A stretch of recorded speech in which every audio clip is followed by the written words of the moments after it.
Hello students, welcome back to Siddhant scholar study point. I am Nandita Jain. Hindi की सभी परीक्षाओं के लिए उपयोगी संपूर्ण हिंदी साहित्य की सीरीज़ में आज हम कंटिन्यू करेंगे अपने लेसन नंबर 1 को। लेसन का नाम है हिंदी भाषा का इतिहास और आज का टॉपिक नंबर 5 है हिंदी भाषा की लिपि देवनागरी। देवनागरी लिपि बहुत ही इंपॉर्टेंट है, बहुत ही इम्पॉर्टेंट टॉपिक है, तो आप ध्यान से सुनिएगा। प्रत्येक भाषा की अपनी एक लिपि होती है जिसमें उस भाषा को लिखा जाता है। लिपि का आधार लिखित संकेत होते हैं। लिपि दृष्टिगोचर होती है, यानी कि लिपि को हम देख सकते हैं, इसको लिखा जाता है। तो जो हर भाषा की एक लिखने की विधि होती है उसी को लिपि कहा जाता है। हिंदी की लिपि देवनागरी, अंग्रेजी की रोमन, उर्दू की फारसी तथा पंजाबी की गुरमुखी हैं। तो हिंदी की लिपि है देवनागरी, अंग्रेजी की है रोमन, उर्दू की है फारसी और पंजाबी की है गुरमुखी। इसे अभी यहीं पे लर्न कर लीजिएगा। भारत की प्राचीन लिपियों में सिंधु घाटी की लिपि, खरोष्टी लिपि और ब्राह्मी लिपि प्रसिद्ध है। अगर प्राचीन लिपियों की बात करें तो एक तो सिंधु घाटी की लिपि है, दूसरी है खरोष्टी लिपि और तीसरी ब्राह्मी लिपि, जो कि बहुत फेमस है। सिंधु घाटी की लिपि चित्राक्षर तथा कुछ ध्वन्याक्षर थी। तो कुछ तो चित्रों के हिसाब से थी लिपि और कुछ ध्वनि के हिसाब से थी। देवनागरी लिपि का आविष्कार ब्राह्मी लिपि से हुआ है। इंपॉर्टेंट क्वेश्चन है कि अगर ये पूछा जाए कि देवनागरी लिपि का आविष्कार किस लिपि से हुआ है तो वो है ब्राह्मी लिपि से। देवनागरी लिपि का सर्वप्रथम प्रयोग गुजरात के राजा जयभट्ट के एक शिलालेख में हुआ है। यहाँ से भी क्वेश्चन आया हुआ है प्रीवियस ईयर में कि देवनागरी लिपि का सर्वप्रथम प्रयोग कहाँ पर हुआ है, तो वो हुआ है गुजरात के राजा जयभट्ट के शिलालेख में। और अगर ये पूछा जाता है कि गुजरात के राजा जयभट्ट के शिलालेख में कौन सी लिपि का प्रयोग हुआ है सर्वप्रथम, तो आप लिखेंगे देवनागरी लिपि।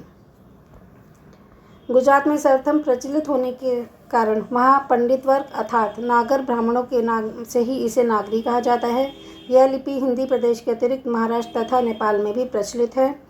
देवभाषा संस्कृत में इसका प्रयोग होने के कारण इसके साथ देव शब्द जुड़ गया है। तो देवताओं की उपासना के लिए जो संकेत बनाए जाते थे उन्हें देवनागर कहते थे। ये संकेत लिपि के समान ही थे, वहीं से इसे देवनागरी लिपि कहा जाने लगा। ठीक है, देवनागरी लिपि बाईं से दाईं ओर लिखी जाती है। जैसे हम हिंदी लिखते हैं तो हिंदी की लिपि देवनागरी है, तो हम देखते हैं ना बाईं से दाईं ओर लिखते हैं। जबकि फारसी लिपि जिसमें उर्दू और अरबी भाषा की लिपि आती है ये दाईं से बाईं ओर लिखी जाती है। ठीक है, ये जो फारसी लिपि हैं, उर्दू अरबी वगैरह, ये राइट टू लेफ़्ट लिखी जाती है, जबकि देवनागरी लिपि लेफ़्ट से राइट की तरफ लिखी जाती है।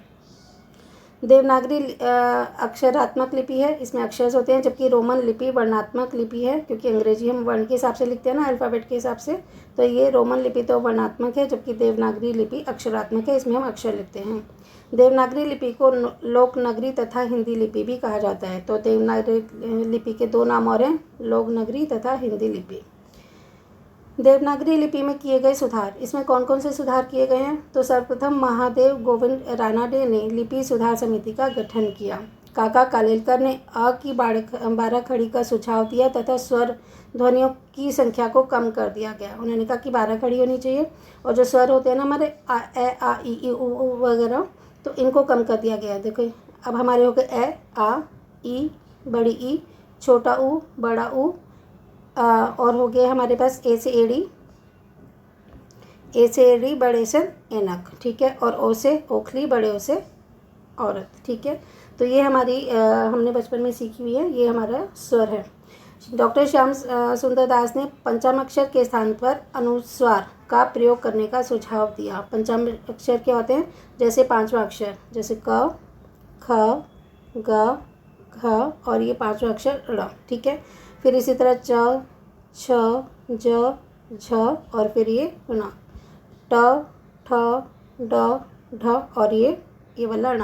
तो ये जो 5वां नंबर होता है ना, इसे पंचमाक्षर कहा जाता है। तो डॉक्टर श्याम सुंदर दास ने पंचमाक्षर के स्थान पर अनुस्वार यानी कि बिंदी लगाने का प्रावधान दिया। उन्होंने कहा कि पंचमाक्षर ना लिखो, उसकी जगह पर अनुस्वार लगा दो, बिंदी लगा दो। श्रीनिवास का सुझाव था कि महाप्राण ध्वनियों के स्थान पर अल्पप्राण ध्वनियाँ सम्मिलित करके नीचे कोई चिन्ह लगाकर प्रयोग किया जा सकता है। तो ये महाप्राण और अल्पप्राण क्या होते हैं, सघोष और अघोष ध्वनियाँ क्या होती हैं, ये जब हम व्याकरण वाला पाठ करेंगे तो उसमें हम कर लेंगे। हिंदी साहित्य सम्मेलन का प्रयाग में हिंदी साहित्य सम्मेलन हुआ था 5 अक्टूबर 1941 में। लिपि सुधार हेतु एक बैठक भी की गई थी उसमें, और उसमें मात्राओं को उच्चारण क्रम में लगाकर तथा छोटी ई की मात्रा को व्यंजन के आगे लगाकर लगाने का सुझाव दिया गया था। क्या कहा था इसमें? इन्होंने कहा था कि मात्राओं का उच्चारण क्रम में लगाकर जैसा उच्चारण हो रहा है उसी हिसाब से मात्राएं लगानी है। जो हमने ये सारी मात्राएं पढ़ी हैं ना, इनसे मात्राएं बनती हैं, तो उसके हिसाब से। और छोटी ई का मात्रा को व्यंजन के आगे, जैसे हम किताब लिखना है तो ये व्यंजन है, इसकी छोटी ई इसके आगे लगेगी, ठीक है। तो उसका सुझाव दिया, जैसे हम कहते हैं गिलास, तो ये ग है, ग ये व्यंजन है और इसके आगे छोटी की मात्रा लगेगी, ये सुझाव दिया था। ओके। वर्ष 1947 में उत्तर प्रदेश सरकार द्वारा गठित समिति की अध्यक्षता नरेंद्र देव ने की, जिसमें निम्नलिखित सुझाव प्रस्तुत किए गए। उन्होंने कहा कि अ की 12 खड़ी भ्रामक है, इसमें थोड़ा सा भ्रम होता है। दूसरा है मात्रा यथास्थान रहे, परंतु उन्हें थोड़ा दाहिनी ओर लिखा जाए, कि मात्रा जैसी है वैसी रहे लेकिन दाहिनी ओर लिखा जाए, यानी कि बड़ी मात्राएं लगाई जाए छोटी की जगह। पंचम अक्षर के स्थान पर अनुस्वार से काम चलाया जाए। दो प्रकार से लिखे जाने वाले अक्षरों में निम्न अक्षरों को स्वीकार किया जाए। जैसे हम पहले अ लिखते थे, बहुत पुराने ज़माने में अ ऐसे लिखा जाता था, उसकी जगह ऐसे अ लिखना है। पहले झ से झंडा ऐसे लिखा जाता था, ऐसे, अब हमें ऐसे लिखना है, ठीक है।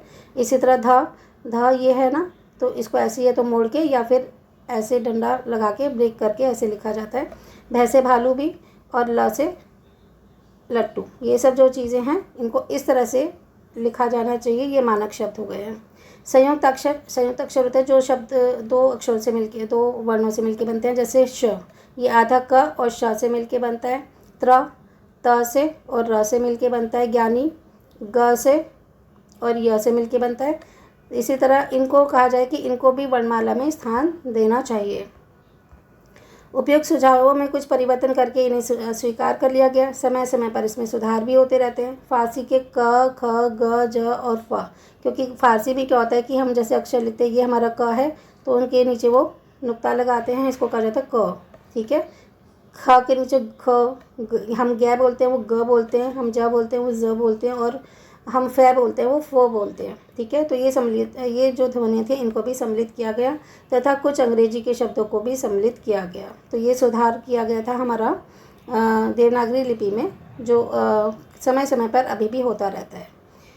अब हम पढ़ते हैं देवनागरी लिपि का मानकीकरण। देवनागरी लिपि विश्व की अन्य लिपियों की तुलना में बहुत अधिक वैज्ञानिक है। किसी भी लिपि के आदर्श होने में निम्नलिखित शर्तें होनी चाहिए और वो हमारी देवनागरी लिपि में हैं, इसलिए इसे वैज्ञानिक कहा जाता है। वह लिपि दुनिया की किसी भी भाषा को अंतरित करने की क्षमता रखती हो। तो हम क्या पढ़ रहे हैं कि अगर कोई भी लिपि है तो उसे आइडियल लिपि होने में, आदर्श लिपि होने में कुछ कंडीशंस हैं वो फॉलो होनी चाहिए। पहली तो ये कि कोई जो लिपि हो ना, वो कोई भी भाषा हो दुनिया की, उसको अपने उसमें लिख पाए, अंतरित करने की उसमें कैपेबिलिटी होनी चाहिए। दूसरा है प्रत्येक ध्वनि के लिए स्वतंत्र वर्ण होना चाहिए। जैसे हमारी जो हिंदी है ना, उसमें जो देवनागरी लिपि में लिखते हैं तो उसके लिए हर ध्वनि के लिए स्वतंत्र वर्ण हमारे पास उपलब्ध है। किसी वर्ण प्रतीक से एक से अधिक ध्वनि उच्चारित ना हो। अब जैसे हम इंग्लिश में बोलते हैं टी, ठीक है, ट के लिए भी और द के लिए भी दोनों टी ही यूज़ होता है, बट हमारे लिए दोनों अलग अलग हैं, ठीक है। तो किसी भी वर्ण से एक से अधिक ध्वनि उच्चारित ना हो, इसके अलग ध्वनि है और इसकी अलग ध्वनि है। शब्दों को लेकर लिपि अर्थभेद ना हो। शब्दों को लेकर लिपि में भी कोई अर्थ भेद नहीं होना चाहिए, बिल्कुल क्लियर होना चाहिए। जैसे हमारी हर चीज़ के लिए एक अलग ध्वनि है। उस लिपि में भूमंडल की लिपि होने की अर्हता हो, यानी कि कैपेबिलिटी हो। भूमंडल वही पहले जो इन्होंने बोला था कि विश्व की कोई भी भाषा अंतरित कर पाए, तो इसी तरह इन्होंने अब यहाँ पे लिखा है कि उस लिपि में भूमंडल की लिपि होने की भी कैपेबिलिटी होनी चाहिए। उक्त तथ्यों के आधार पर देवनागरी लिपि में इस प्रकार की जटिलताएं बहुत कम हैं। भारत सरकार के शिक्षा मंत्रालय ने वर्ष 1961 में एक विशेषज्ञ समिति नियुक्त की, जिसने अप्रैल 1962 में हिंदी के वर्तनी संबंधी निम्नलिखित नियम दिए। क्या क्या नियम थे, एक एक करके पढ़ते हैं। शिरोरेखा को प्रयोग करना अनिवार्य कर देना चाहिए। इसमें वर्णों के बीच भेद किया जा सकेगा। शिरोरेखा के अभाव में ध और ध, पहले मैं आपको शिरोरेखा बता देती हूँ। जैसे हम कोई भी अक्षर लिखते हैं, जैसे हमने लिखा किताब, ठीक है, तो इसके ऊपर हम एक रेखा लगाते हैं ना, इसे शिरोरेखा कहते हैं, क्योंकि इसके सिर पे लगती है तो शिरोरेखा कहा जाता है।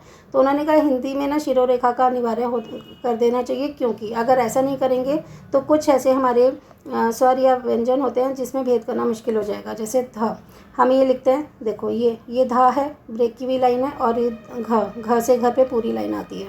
इसी तरह अगर हम ख लिखते हैं, देखो ये ख, ये नीचे से मिलाया जाता है और ये हो गया खा। लेकिन अगर हम इसे ऐसे और ऐसे लिखेंगे ना और शिरो रेखा नहीं होगी तो कभी तो हम इसे खा पढ़ेंगे, कभी इसे रव पढ़ेंगे, ठीक है। तो वैसे खा की क्या पहचान होती है, इसको वा के डंडे के साथ मिला दिया जाता है तो ये खा बनता है, नहीं तो इसे र और वह पढ़ा जाता है, ठीक है। ऐसे तो शिरो रेखा होनी चाहिए तो ये पूरा वर्ड एक जो वर्ण कहलाएगा, तो इसे क्लियरिटी हो जाती है। इसी तरह र और वा के बीच में, माँ और भा के बीच में ये माँ है, ठीक है, और ये भा है। तो अगर हम शिरो रेखा नहीं लगाएंगे तो हमें पता नहीं चलेगा, ठीक है। तो ये हो गया माँ और ये हो गया। अगर भा को लिखते तो अगर ऐसे बनाएंगे तो ये ऐसे बन जाएगा, तो इसे ब्रेक करना ज़रूरी है। तो भा पे ये ब्रेक होता है, ठीक है, और माँ पे ये पूरा हो रहता है। तो इस वजह से क्या है कि शिरो रेखा नहीं लगाएंगे ना तो कहीं कहीं जो वर्ण है उनका अंतर्भेद हमें समझ में नहीं आएगा। नेक्स्ट है, ध्वनि के उच्चारण में एक रूपता अति आवश्यक है। इस लिपि के वर्णों की द्वैरूपता को समाप्त कर देना चाहिए। जैसे कि अ, श, ये रा है, ये ड़ है, ये झ है, ये फ है, ये ल है, ये त है, ये अरे जैसे भी कहते हैं विरक्त, विरक्त, ठीक है, ऐसे लिखते हैं ना। तो ये त और त्र ये अलग अलग है, तो ये त के साथ र मिला हुआ है, ये त और र अलग अलग हैं। तो इन्होंने कहा कि ध्वनि में एक रूपता होनी चाहिए, ठीक है, द्विरूपता को ख़त्म कर देना चाहिए।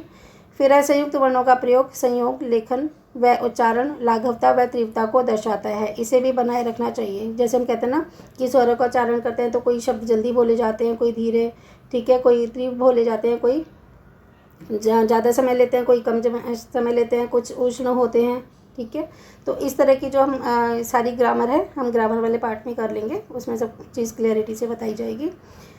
तो इसे भी बनाए रखना चाहिए, जैसे श, त्र, ग इत्यादि, क्योंकि ये दो जो हमारे संयुक्त अक्षर है दो शब्दों से मिलके बने हैं तो इनको बोलने में थोड़ा सा टाइम लगता है। वर्णों को संयुक्त करने की प्रक्रिया चाहे आसपास हो या ऊपर नीचे, दोनों ही स्थिति में वैज्ञानिक हो। जैसे कि हम मिट्टी को ऐसे भी लिख सकते हैं, मी आधा ट और फिर टी, ओके, और आधा ट के नीचे हम ऐसा ब्रेक कर देते हैं, ऐसे डंडा लगा देते हैं, ये आधा ट पड़ा जाता है। या तो हम इसे ऐसे लिखें या फिर ट के नीचे ही एक और टा बना दें, ठीक है। तो आजकल जो मानक रूप हो गया ना ये ज़्यादा हो गया है, आजकल ऐसे लिखने लगे हैं, पहले ऐसे और ऐसे लिखते थे। जैसे इसी तरह लट्टू का ये ट के नीचे दूसरा ट लगा दो या फिर इसको अलग अलग लिख दो। र ध्वनि के चारों प्रयोग वस्तुतः अलग अलग न होकर र के कोणीय परिवर्तन मात्र हैं, इनका प्रयोग हूबहू किया जाना चाहिए। तो र के 4 प्रयोग हैं, जैसे देखिए एक र बनता है ऐसे ग्रह में, ये ग्रह, ठीक है, ये प्लैनेट वाला ग्रह होता है।